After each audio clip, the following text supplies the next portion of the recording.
For those that don't know Martin, he's at the University of Sydney and Royal North Shore Hospital, and he was appointed Professor of Cardiac Imaging in 2019. And since then, he's founded and grown into some leadership roles around cardiac imaging at the university. He leads the Cardiovascular Magnetic Resonance Research Group, as well as the Sydney Clinical Imaging Network. So he's medically trained and a researcher. So both his MD and PhD were from Sweden. He's been educated in the United States as well as Sweden and did a postdoc at the NIH. His medical specialty or discipline is one that's not really seen in Australia or possibly in other parts of the world. It's called clinical physiology, and I guess it delves into some of these techniques that we're going to be hearing about today. So he's got really very fundamental expertise in these physiological assessment tools that really feed into our field of sleep apnea and sleep disorders more broadly, and how we might be able to create innovative ways of assessing our patients. We already have some existing collaborations, but I think today is really exciting because get a bit of a deeper dive into what your world and think more about the opportunities that exist for collaboration. So thank you very much for making time. Thank you for that very generous introduction, Peter. It's lovely to be here. So I get excited about how we can better understand the heart. And two of the tools that we've used most are MRI and ECG, but we also dive into a little bit of CT here, a little bit of echocardiography there, a little bit of nuclear imaging as well. But today I'm going to focus primarily on MRI and ECG. I might mention the echocardiogram once or twice. So the University of Sydney has a research agreement for cardiac MRI with Siemens. And I'm also a founder of Advanced ECG Systems, which commercializes some of our research findings. So there are some overlap between coronary artery disease and obstructive sleep apnea. And from a cardiac phenotyping perspective, I think in these type of circles, they aren't proportional to any kind of prevalence or statistics, but just conceptually, on the top left ventricular hypertrophy, bottom left, focal or diffuse myocardial fibrosis, the top right, the coronary microvascular dysfunction, and the bottom right, diastolic dysfunction. We're going to talk more about most of these, not so much about left ventricular hypertrophy, but they are overlapping circles. Some people present only with one of the characteristics, some present with all, or some characteristics. And I think it's important to think about in the setting of cardiac phenotyping these characteristics because they are measurable, they have prognostic relevance, and it's something that we could potentially act on and have as an endpoint for interventional treatments. So when it comes to CMR, the summary of the CMR bit, which I'm going to start with, is going to be talking about how we can characterize myocardial tissue characterization, as we call it, looking at left ventricular function a little bit briefly, although that's a mainstay, but then getting into things like quantitative myocardial perfusion to characterize coronary microvascular dysfunction, as well as diastolic dysfunction and its overlap with pulmonary hypertension and pulmonary congestion or pulmonary edema. We have a technique in the MRI space called late gadolinium enhancement. Gadolinium is the element that is the core source of signal in the contrast media used in MRI. And when we do that kind of imaging, we get these kind of images here on the top left in a patient with a large white portion here in the lateral wall of the left ventricle. This is the left ventricle. There's the apex, there's the septum, there's the left atrium, right ventricle. And this white band here, subendocardially, almost transmural, is a lateral wall infarct, as an example. And we see in the absence or presence of LGE, like these focal fibrotic abnormalities after infarction, it's a much poorer event-free survival for the presence of LGE. Similarly, in a slew of different non-ischemic cardiomyopathies, here's just one of them, hypertrophic cardiomyopathy, you get patchy patterns of fibrosis, which are not consistent with a coronary artery perfusion territory, but nonetheless, the presence of non-ischemic scarring of the left ventricle is also portends poor prognosis here with the presence of LG having poor event-free survival over time. So that's about looking at focal scar, but how about diffuse processes? Now there's something called T1 mapping that may or may not be a new word for you, and I'm not going to give you the full course on MRI physics, not that I claim to be an expert of it, but in general, these are all images of the same heart taken with different settings called the immersion time, or TI, and measured in milliseconds. So it's the time after application of a radiofrequency pulse that we take our image. And you can appreciate the contrast in the image changes quite dramatically. But also you can see, for example, in this first image, it's much brighter in the anterior wall of the left ventricle here in the short axis, the white being the blood pool. Here's the left ventricle, the right ventricle is here over on the side. It's much brighter in the anterior wall than in the inferior wall. And that's because of inherent to the MRI technique, we have varying signal intensities based on our location and presence to the detector coils on the surface of the chest.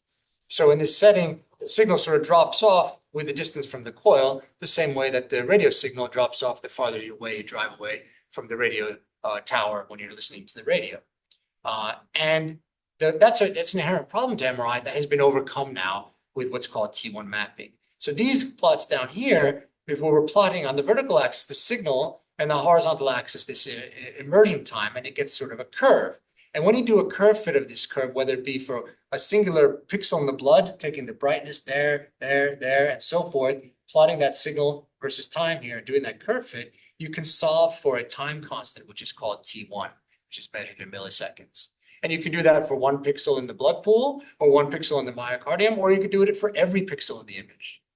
And now you have all of a sudden a color scale, which is standardized, where you can compare apples to apples between different parts of the image and between different patients. So T1 is one of the parameters for MRI that we can map. The word mapping indicates that we have a quantitative image. And it's sort of by analogy, in the CT world, we have Hounsfield units, the grayscale that CT quantifies. T1 is one of them. You can map T1 by MRI, and you get these kind of maps. And this has been a big step for the MRI field because it has standardized our ability to differentiate health and disease within the individual and between individuals. So we did a study back when I was at the NIH as a postdoc, where we did T1 mapping and T2 mapping. T2 is another magnetic property that can also be mapped. Let's just accept that for a moment. But in this setting of not administering any contrast and also not getting any perfusion to this area by microspheres that we had in a dog tied off the LAD for coronary occlusion, and then released that ligature for reperfusion, you get the final infarct size on the tetrasolium staining, where the white is infarcted myocardium and red is non-infarcted myocardium. You have a somewhat larger area of the perfusion territory that was reduced as demonstrated by microspheres. And then you see both the T1 and T2 maps show very nicely and very repeatably the same thing as the perfusion.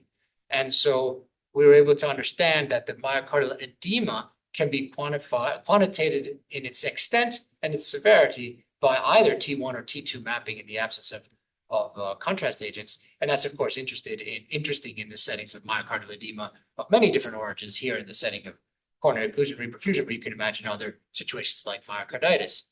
And sure enough, in the setting of clinical myocarditis now in patients, this is a study by the group in Oxford, they did T1 mapping here. They applied a color scale, and they said that it got nice and red here compared to normal healthy green here. And compared to other different MRI techniques, including late gadolinium enhancement and others, they got a really nice area under the curve for T1 mapping, an area under the curve just as with late gadolinium enhancement. But in this case, they did not need to administer any contrast agent to see this inflammatory response. But then let's take that to the next step. So we can measure T1, but what T1 is a unit of milliseconds. That's not a physiologically intuitive unit. But extracellular volume, that's something we can conceptually think about when we look at a histological image, what's inside the cells, what's outside the cells.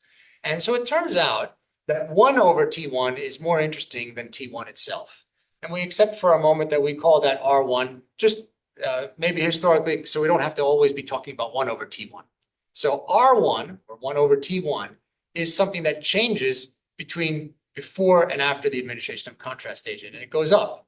And so the change in 1 over T1, or what we would call the delta R1, the change between before contrast administration to after contrast administration, is linearly proportional to the contrast agent concentration. Now that's interesting. Now we can quantify contrast amounts in a tissue. And if we know how that contrast distributes in its biodistribution, we can draw conclusions about the tissue. Turns out that the contrasts that we use in MRI, the gadolinium-based contrast agents, all distribute extracellularly. They're small enough upon intravenous injection to pass over the vascular wall into the interstitium, but they're still large enough that they won't penetrate the cell wall. So they have an extracellular distribution, and if we can quantify their amount, we can quantify the size of the extracellular space. And that's work that I developed back at the NIH based on theoretical work from my PhD supervisor, Håkan Arheden. But you can basically quantify T1 by doing a T1 map before the administration of the gadolinium-based contrast agent, and after, take the inverse of each pixel, subtract the two from each other, which gives you a delta R1 map, and then by identifying the blood pool, which we now do automatically, and calibrating to the blood's known extracellular volume, which is 1 minus hematocrit, hematocrit being the cellular volume of the blood. We can do it with a simple venous blood sample, calibrate our images. Now we get, on the bottom right, a color image, which is scaled with a physiologically intuitive scale of the fraction of tissue comprised of extracellular space, or ECV, as we would call it, ranging from 0 to 100%, where the normal range is between 20 and 30-ish, 32 in this setting. So now we can look at, on a quantitative basis, pathological processes that will affect the myocardium, that is sort of the extracellular space of the myocardium. And what kind of things can we find there? Well, so this has been done both with just native T1 or T1 mapping in the absence of contrast agent, and with extracellular volume mapping, and in both cases using the collagen volume fraction by histology at myocardial biopsy in the setting of aortic stenosis as the ground truth. So here we see puccocereus red staining of the collagen, 4%, 12%, 34%. And then in 2 separate biopsy studies, how on the one hand, native T1, which has a correlation, but some variability for sure, but then ECV makes it quite nice and tight with an R-square of 0.86 about the ability to quantitatively look at myocardial, diffuse myocardial fibrosis. And that has a prognostic strength in the diagnostic setting of combining the tissue characteristics of the ECV, or the diffuse myocardial fibrosis, with the pumping function, which can be measured by such measures as global longitudinal strain. Let's just say it's similar to ejection fraction, a little bit more refined. But basically, if you have normal GLS and ECV, you have very few cardiovascular events in terms of survival free from hospitalization for heart failure or death. And if you have a double whammy of poor ECV and GLS, you have the poorest prognosis, and with sort of a stepwise in between if you have one or the other. So this is how we use it in our reasoning clinically. On the vertical axis, we have the native T1. So T1 is specific to the field strength of the magnetic resonance imaging scanner. So in this case, 1.5 Tesla has certain normal values, 3 Tesla will have others. But in this case, a normal range between 900 and 1100. And on the horizontal axis, the ECV with a normal range between 20 and 30. So that's normal. But if you just have a modest increase in ECV, but not so much in T1, that's the setting of diffuse fibrosis. If you also have a concomitant high increase in T1, that's what we see in edema or inflammation.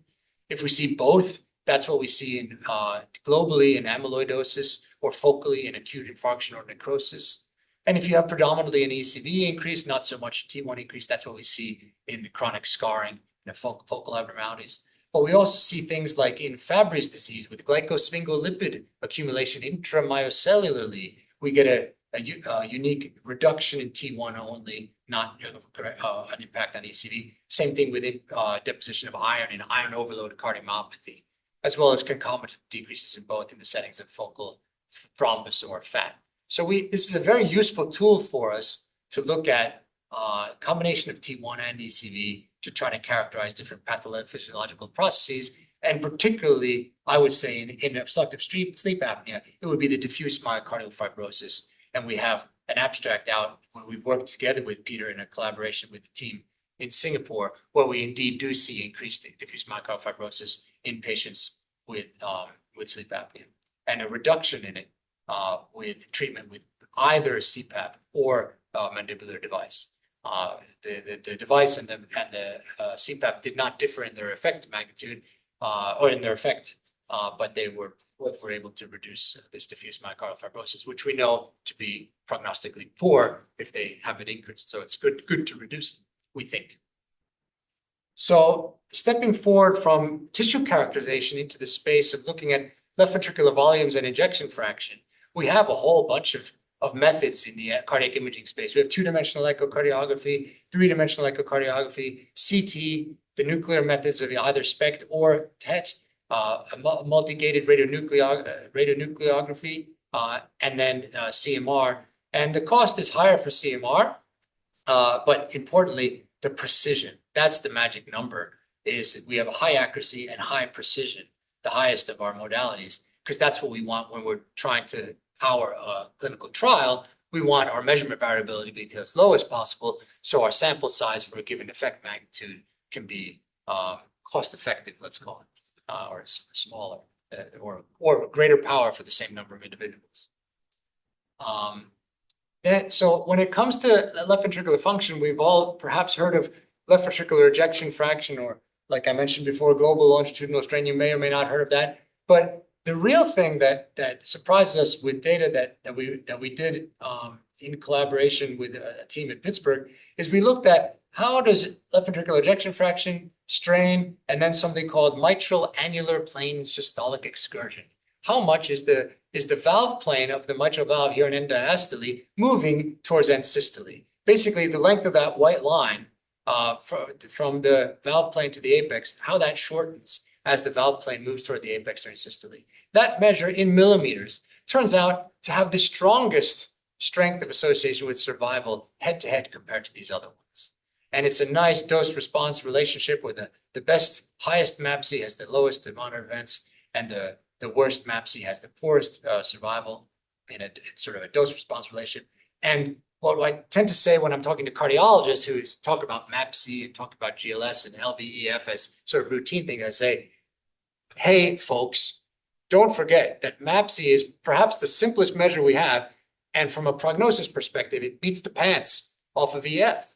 So EF, sure, that can be done, but MAPSE is the best one in terms of its strength association with prognosis. Does it need any indexing to? No indexing. It's actually, and that's a big discussion. So it turns out that global longitudinal shortening is that MAPSE index to LV length, but the absolute length, the absolute distance of movement is the best. And it can be simply done with an echo, with a 2D echo. You can do a portable echo, handheld echo. You can do this. So we see that this is becoming more and more of interest to look at clinically and scientifically. Yeah, don't need an indexing. And that's because, for example, when the left ventricular myocardium becomes thicker, in order to get the same stroke volume, which the heart wants to give the body stroke volume and cardiac output, so given the same heart rate and the same stroke volume, if you have a thicker myocardium, your MAPSE goes down, because you just, with a little less movement, you get a bigger response to empty the ventricle. So this, the wall here is a certain thickness, and as the atrioventricular valve plane approaches the apex, the wall thickens. But if you have a thicker wall to begin with, it'll thicken even more, and you'll get the same stroke volume bang for a smaller buck on the movement of the valve plane. Same thing of relevance for if the ventricle dilates. If you have a wider ventricle, moving of a little bit less will still give you that same volume of displacement and the same stroke volume. So it's a method that is sensitive not only to systolic function per se, but also left ventricular dilatation, which is a bad thing prognostically, and left ventricular hypertrophy, which is a bad thing prognostically. So yeah. I asked why we haven't done, like we've had TAPSE forever, and it comes the same thing. We've got right ventricular free wall strain, but TAPSE is still one of the most robust because you said they're simple. Why didn't we ever do MAPSE when we've done TAPSE forever? As long as we've had 2D echo on the RV, we've done TAPSE. Like, is there? Allow me to appeal to the people in the audience that watch animated movies. Squirrel? No? Anybody seen that one? No. In the movie Up, they have these dogs, and whenever a squirrel comes, they get completely distracted by the squirrel, and all the dogs get get distracted by these squirrels. It's the same thing with the left ventricle. Oh, ejection fraction, so beautiful to look at the endocardial movement. It's the squirrel that's distracting them. But in fact, something as simple as MAPSE just hasn't been studied adequately until we fairly recently looked at it prognostically and to put it head to head. So it's about distraction with flashy, nice images, but the simple stuff actually does quite well. And we're trying to hammer that home in a review article under review right now. So see how we do. Then moving on to cardiac magnetic resonance quantitative myocardial perfusion mapping. So now we're looking at the amount of blood that's being supplied to the myocardium. And the color scale for all these images is milliliters of blood per minute of time per gram of tissue. Milliliters per minute per gram. And this is the same thing that we can get from a quantitative myocardial blood flow PET study, but we can nowadays do it with MRI, thanks to a bunch of clever physics and engineering and post-processing and automating these processes. We get these images at the time of scanning and automatically analyzed. At rest, the left ventricle here in blue, the blood pool in white, the right ventricular blood pool here in black. The blue here is just around 1 mils per minute per gram. And in a healthy individual, when we stress them with adenosine intravenously to give a coronary hyperemia to increase the blood flow to the myocardium, we get almost a 6-fold increase in blood flow in this healthy individual, normal. In the setting of a single vessel disease or a obstructed coronary artery that's stenotic but not completely occluded, you get normal perfusion at rest, but a perfusion abnormality in the coronary artery territory, in this case, the right coronary artery. But then interestingly, in the setting of microvascular disease, there's a diffuse reduction and only here a 2-fold or less than 2-fold ability to increase blood flow, as we see when they have coronary microvascular dysfunction. And that's something that I believe strongly that we'll be able to see in the OSA, because it's a part of that sort of overlapping Venn diagram of badness of diffuse myocardial fibrosis, coronary microvascular dysfunction. That's the hypothesis. We'll see when we're looking into the study we're embarking on. And similarly, global stress myocardial blood flow by this kind of technique shows that the poor, these are people that are in red that had a greater than 2-fold ability to increase their blood flow at stress, and then less than that, it has prognostic significance to look at these measures. So when it comes to imaging modalities for coronary microvascular dysfunction, it can be done by almost all of them. Echo, CT, SPECT, CMR, and PET. PET is the costliest because of the radionuclides and is considered the reference standard. But we now show head-to-head that PET and MRI have the same accuracy and the same precision. And the availability is a little bit better for MRI, although it's not that great for either of them. The published data for PET is massive. MRI, of course, has the drawback of having challenges when you have devices like pacemakers or implantable cardioverter defibrillators, which is perhaps not the mainstay of the OSA patients. So Martin, when you say cost, are you talking about cost of equipment or cost of the test? Cost per test, and the main driver of cost per test is not the capital expenditure, the cost of the equipment, it is staffing, and it basically equates to time. And then sometimes it has the added cost of the consumables. In PET, there's the consumable of the radionuclide, which increases the cost much more than in CMR. But yeah, it's mostly time.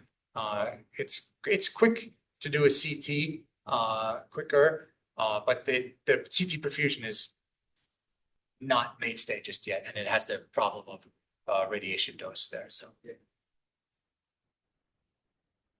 Moving on to diastolic dysfunction. So systolic function is the ejection fraction or the pumping, how much we're able to eject efficiently. Diastolic dysfunction is the efficiency of the filling. And we have lots of different ways of measuring that, but one sort of established way, certainly in the echocardiography space, is we grade it as grade 1, 2, 3, 4. And it's based on 4 measures. I won't bore you with the details if you're not that interested in how we do things, but we measure the E/A ratio. These are velocity ratios across the mitral valve. We measure the velocity of the myocardium, and both of those can be measured by Doppler, but also nowadays by MRI with now recently developed high temporal resolution velocity imaging. But then we get to pulmonary artery pressure. We're going to talk more about that downstream in subsequent slides. But in echo, we look at the velocity of tricuspid regurgitant jet to estimate the pressure gradient. By MRI, we look at the persistence of a vortex, and we'll talk more about that later. We also measure left atrial volume equally by echocardiography and by MRI. And when we do that head to head, I don't have the slide here, they perform just as well in our hands. So we can now feel just as comfortable quantifying diastolic dysfunction by MRI as we can by echocardiography, if we have access to the techniques, which are a little bit not broadly available. So let's talk about that PA pressure and that vortex. So here we see, this is velocity information from the MRI in all three spatial directions over time. So this is one time frame and several time frames from the whole cardiac cycle. And they're color-coded in terms of direction and velocity. So these lines here are the fastest velocities that are going in that direction. This is a slice or a little slab where this would be the chest, seen from the left side. This is the chest wall. Here we see the descending aorta. So it's the person seen from the side. Right ventricle, here's the pulmonary valve, and here's the main pulmonary artery that then bifurcates at the pulmonary artery arterial bifurcation. And what you can see here is these swirls or vortex in technical speak. There's a vortex present in this image. There's a vortex present in this image in the main pulmonary artery. There's not one left here. There's not one there. So we count the number of time frames that a vortex is present in here. 1, 2, 3, 4, 5, 6, 7, 8, 9, 10 time frames that have a vortex present, and 10 out of a total of 20 time frames. That is our key number because it looks like this. Here we see on the vertical axis the vortex time expressed as percent of the cardiac cycle. So 10 out of 20 time frames would be 50. 50% vortex time corresponds to 40-something in invasive catheterization determined mean pulmonary artery pressure. Now, this is an empirical thing that the people in the team led by Gerd Reiter in Graz in Austria just observed and were able to show first in an initial publication in 2008.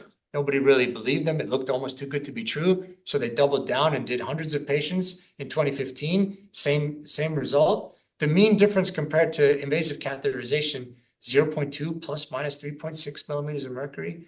Again, 0.0 plus minus 3.9 millimeters of mercury. And then we said, well, hold on a second. We got to see if that works in our hands because it is too good to be true. And we did the same study. Here we did right heart cath. And this is not the vortex duration, but the actual CMR estimated mean PA pressure using this slope of that association.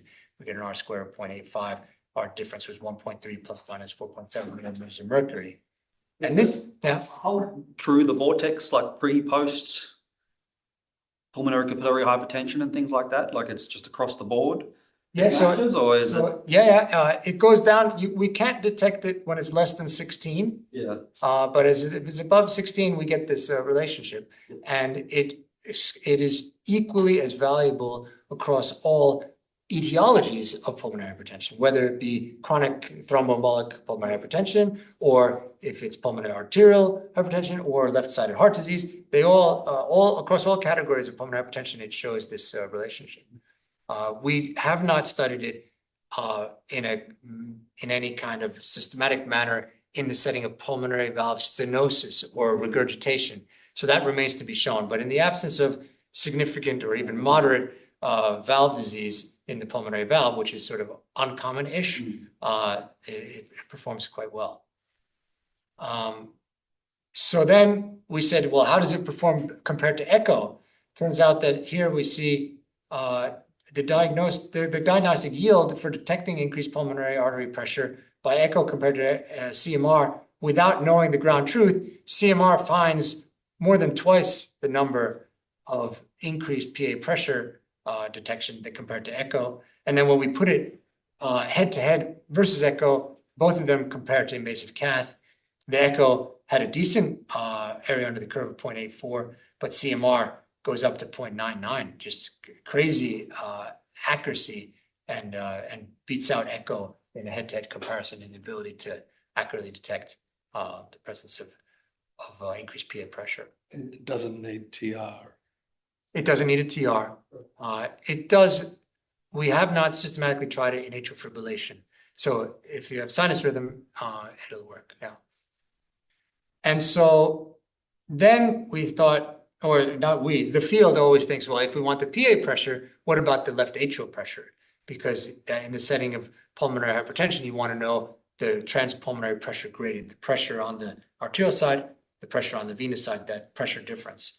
And there's been a couple efforts to that fairly recently. Garg from the UK, he used left atrial volume from MRI and left ventricular mass by MRI and put that into a formula to get pulmonary artery wedge pressure, or invasive corresponding equivalent to left atrial pressure. And the standard deviation here is 5.0 millimeters of mercury. The difference is 0 by design in this study, but you can see that the variability increases with the value of the wedge measurement. But the team in Graz, they didn't want to be any less, so they one-upped it with measurement of the velocity across the mitral valve, which we term the E, the early filling velocity, and the pulmonary vein velocities during systole and diastole. So without measuring LV mass and without measuring LA volume and just measuring velocities entering and exiting the left atrium, they were able to get a standard deviation of 2.0 for estimating wedge as a continuous variable using MRI with 40 flow. And so that's something that we find very exciting, to the extent that we sort of have an aspiration, which we're now starting the evaluation of, a 10-minute cardiac MRI, non-contrast, non-invasive right heart cath. We spend a minute sorting where we are in the anatomy. We spend 2 minutes measuring the mean PA pressure with the 4D flow vortex detection. We spend 2 minutes measuring left atrial pressure, or the pulmonary artery wedge pressure, with the flow across the mitral valve and the pulmonary veins.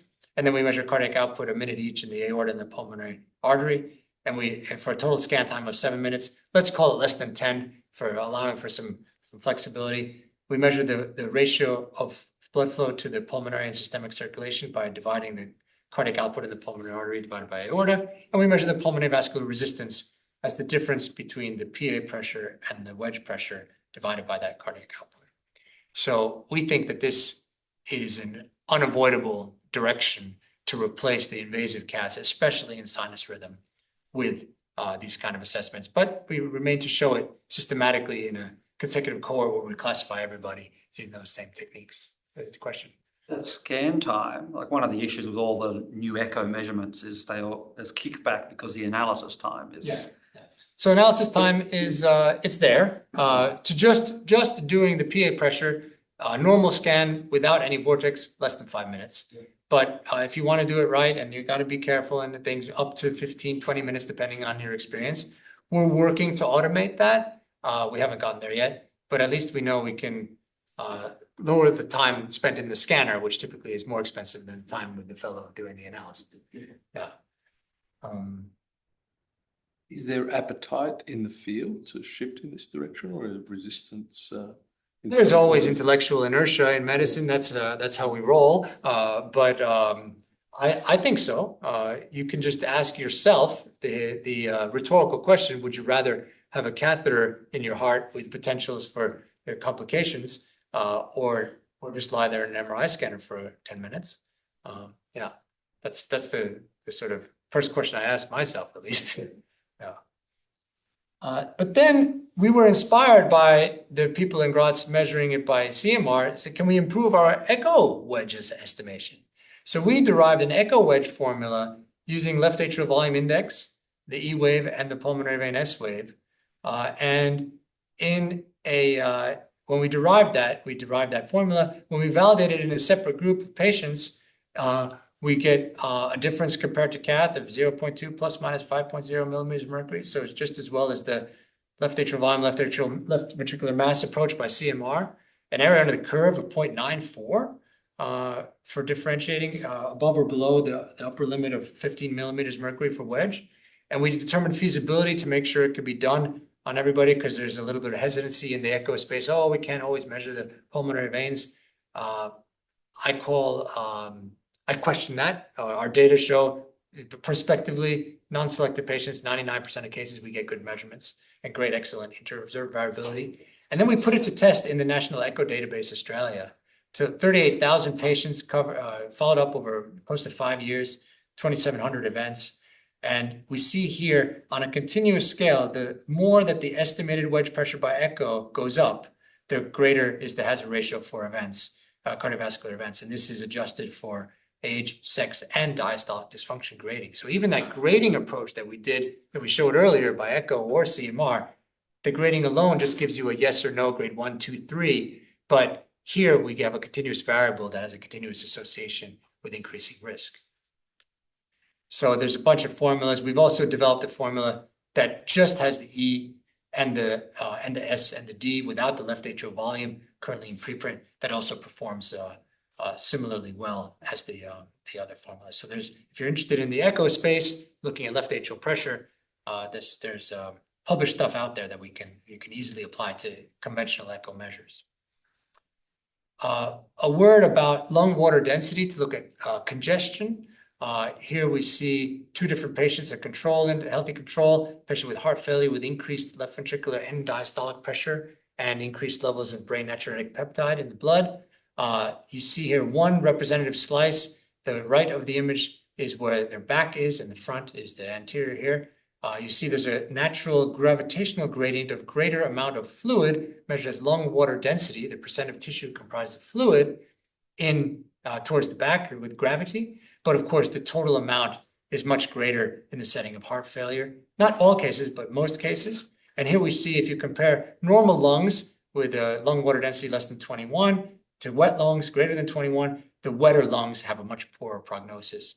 And we think that in the setting of obstructive sleep apnea, perhaps at rest, they might have changes, maybe not. But if we were to also stress them during supine exercise with an exercise device lying down in the scanner, there's indications that, especially in HFpEF, that's able to unmask a exercise exertional dyspnea quantified this way. And we think that might be a way to go, although I don't think we're doing exercise stress on these particular patients, but nonetheless, that's an option moving forward.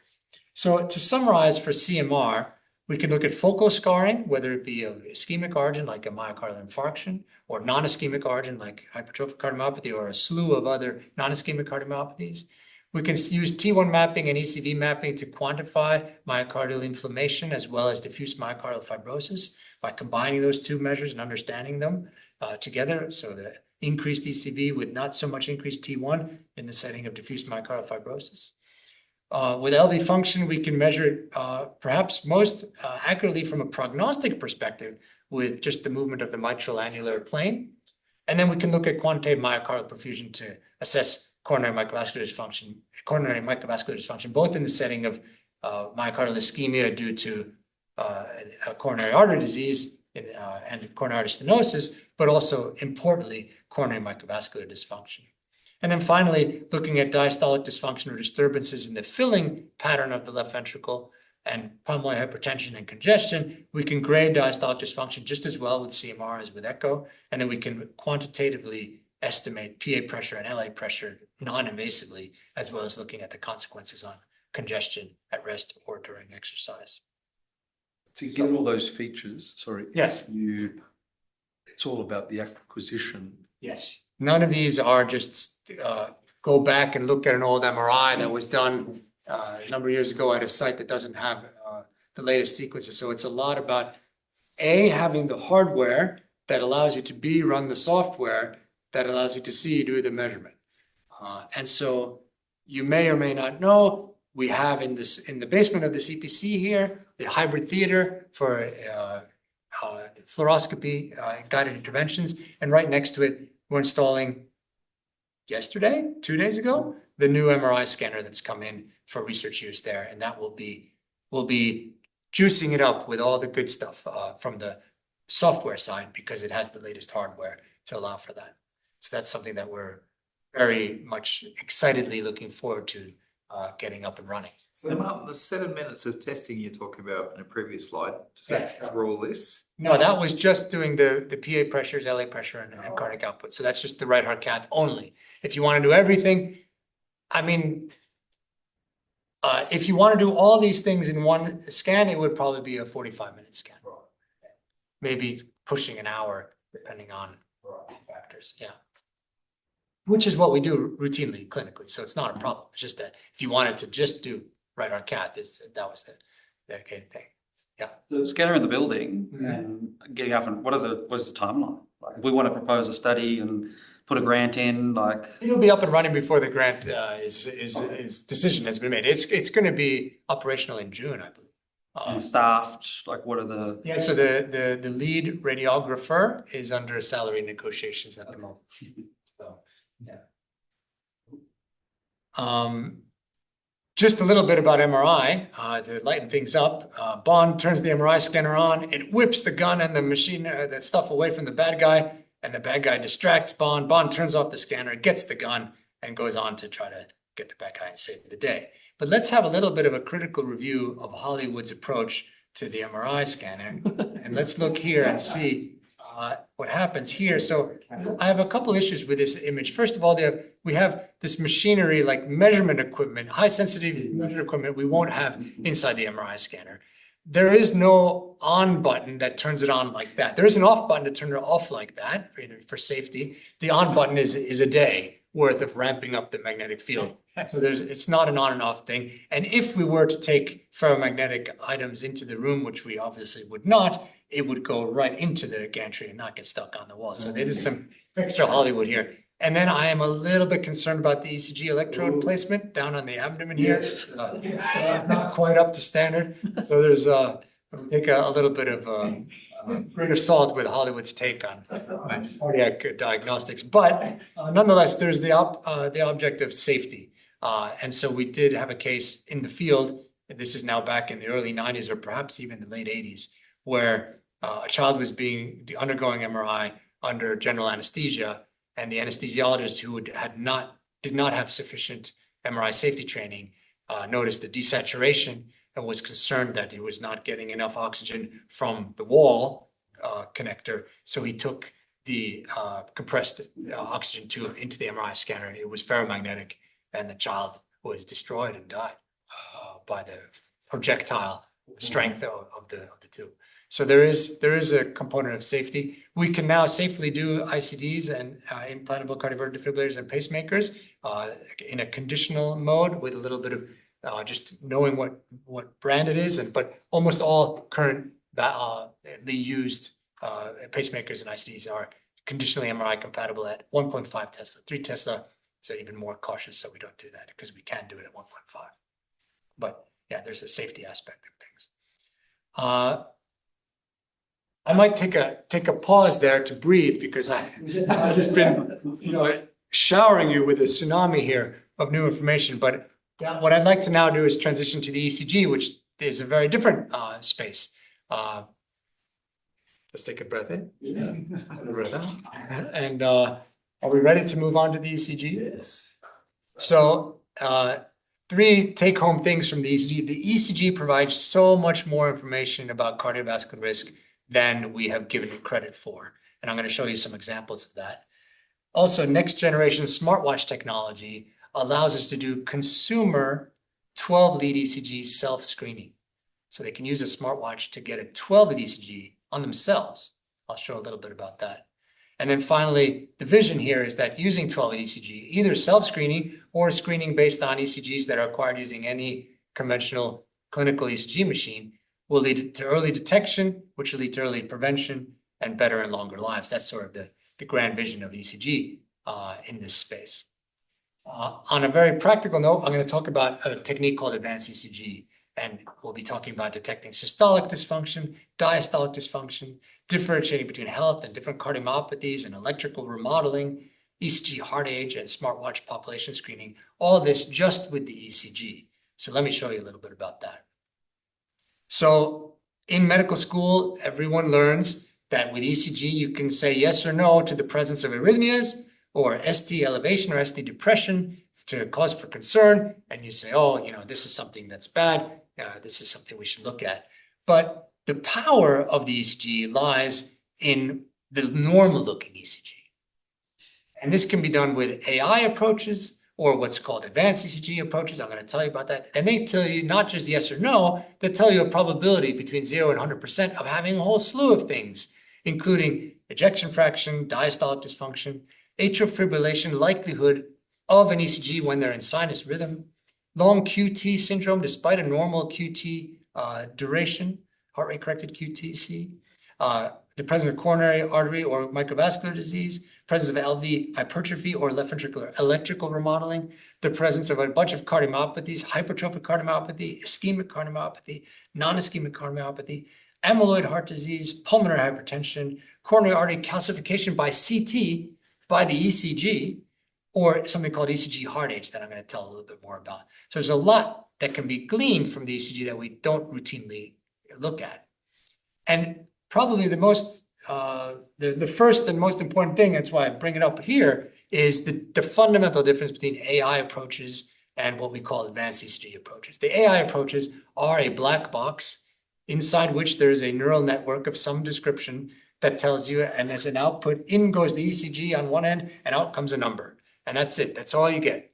You don't really get any more information. You just have to trust that it works. And it often works, and it's been validated to work in lots of populations, but there's this clinical frustration with trying to understand why and trying to explain the basis for what's happening.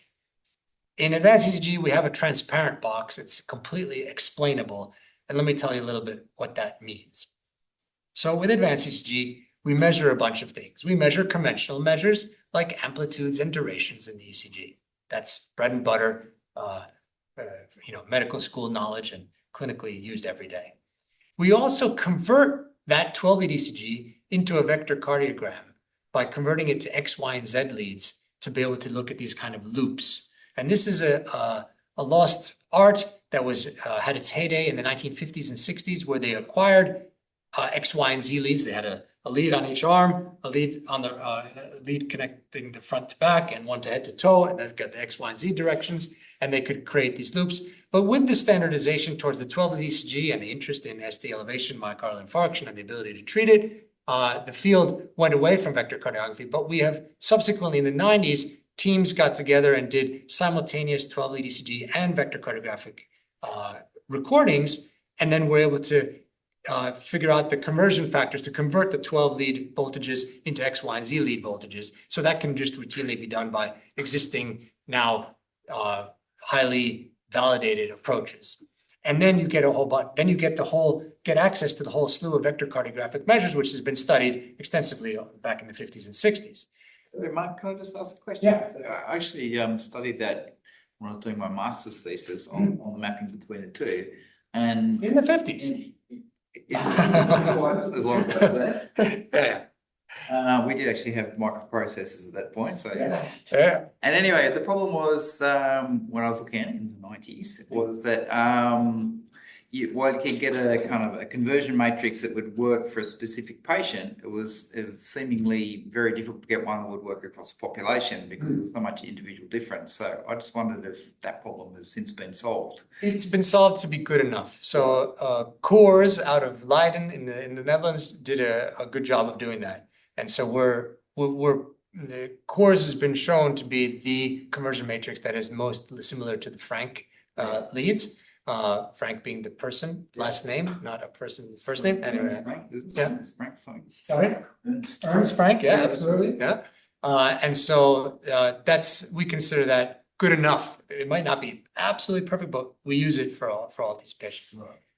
Not only do we measure the vector cardiographic measures in addition to the conventional measures, but we measure a third thing called waveform complexity, and this is a little bit esoteric for someone who hasn't heard these words before. But it can, using something called singular value decomposition, which is a mathematical operation that's used in signal analysis, not specific to the ECG, it's used in radio astronomy. But you can look and you can generate eigenvector leads. So if I go on this slide, here we see for the QRS, eigenvector lead 1 through 8, and for the T, eigenvector lead 1 through 8. And these amplitudes have been scaled to this pink area, which is the normal range. So in this eigenvector lead 3, the QRS amplitudes exceed the normal range in their amplitudes, as it does in eigenvector lead 2 and so forth.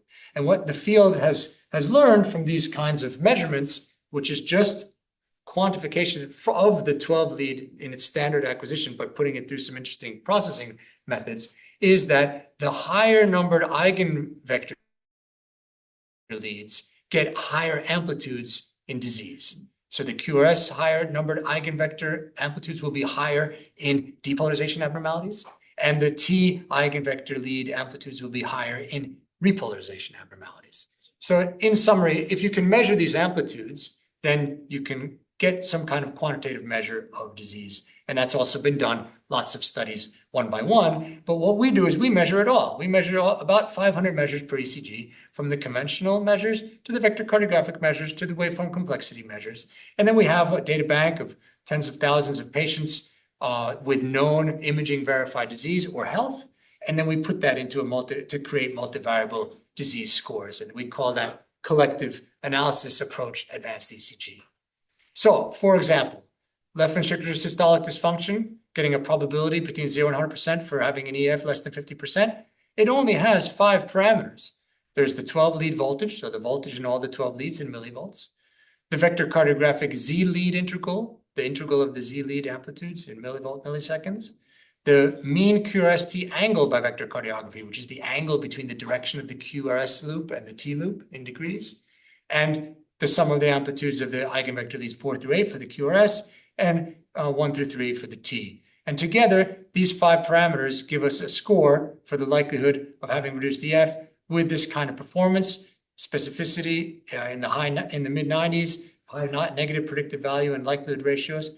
But this is in the the derivation cohort. If we then look, how does it perform in larger cohorts? Well, we put it to the test recently in the UK Biobank. This is 27,000 individuals, 966 events in the form of cardiovascular hospitalization or all-cause death. The higher the score, the more likely it is to have the cumulative rate of cardiovascular hospitalization or all-cause death. And on a continuous approach, as the score goes up, the unadjusted hazard ratio for these events goes up. And even when we adjust it for age, sex, and cardiovascular risk factors, it still has that increase.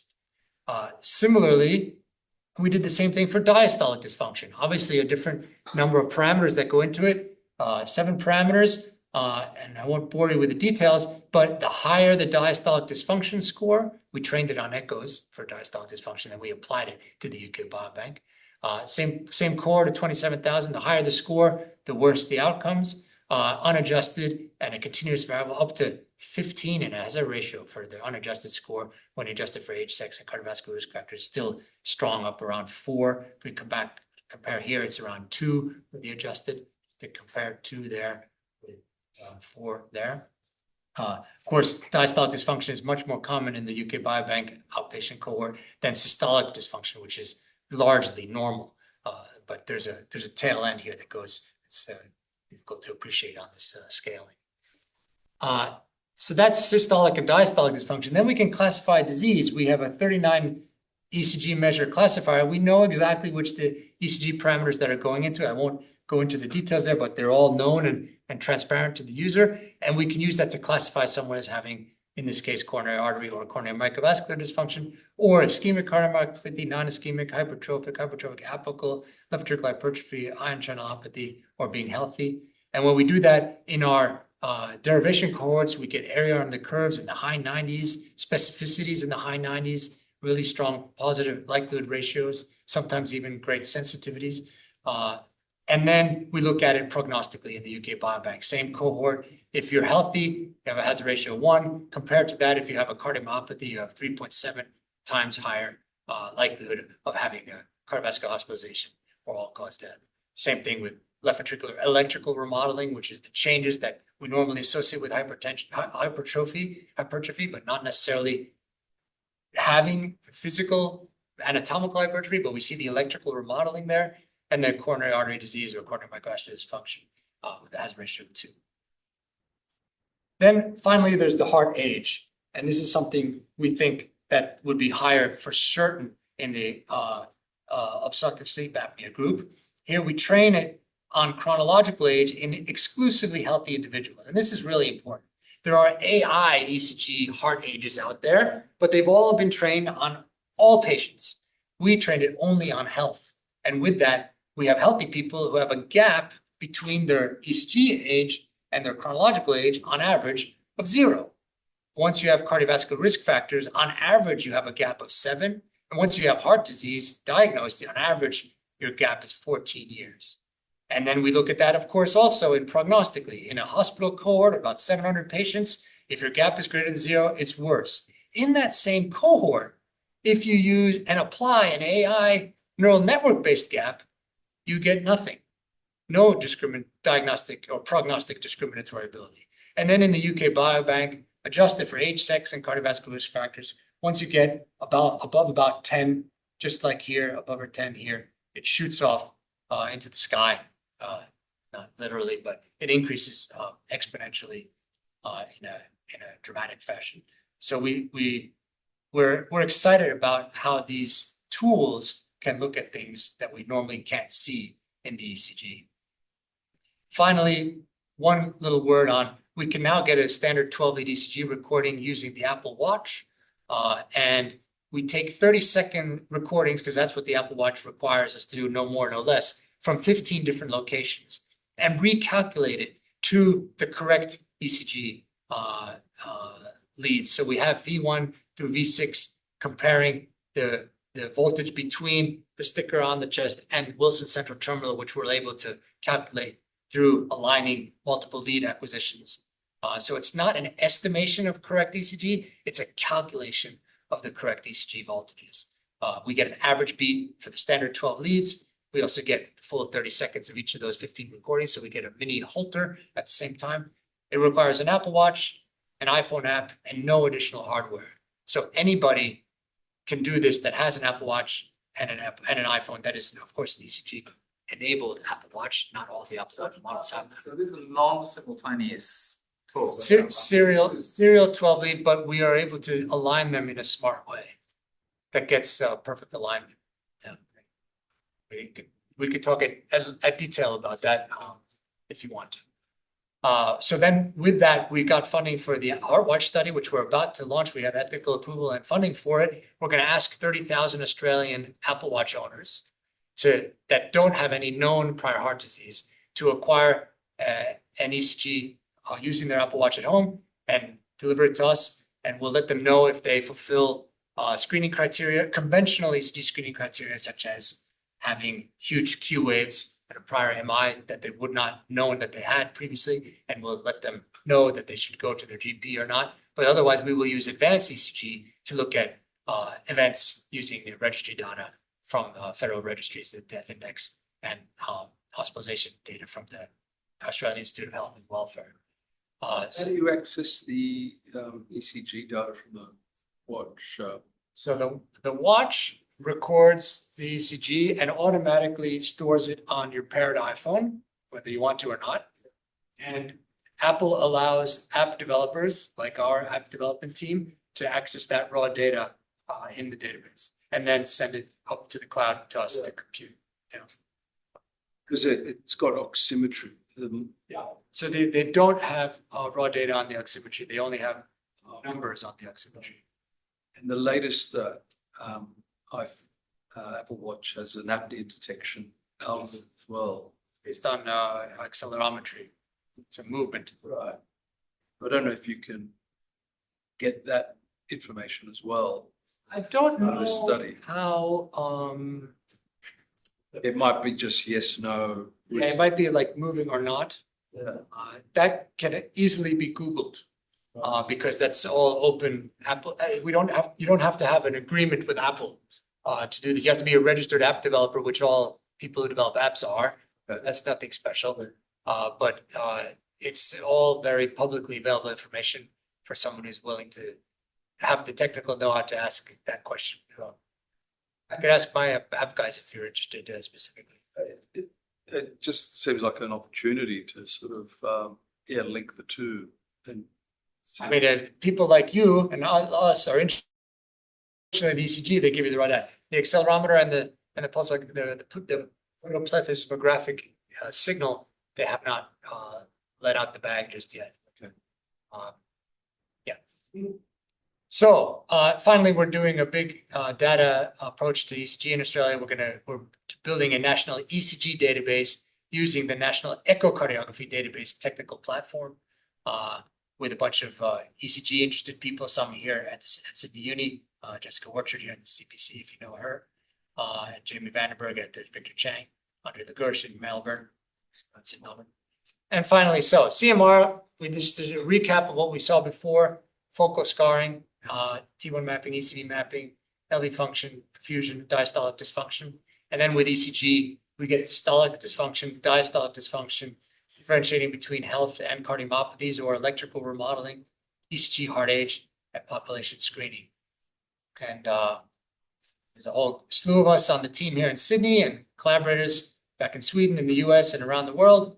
And yeah, thank you for your attention.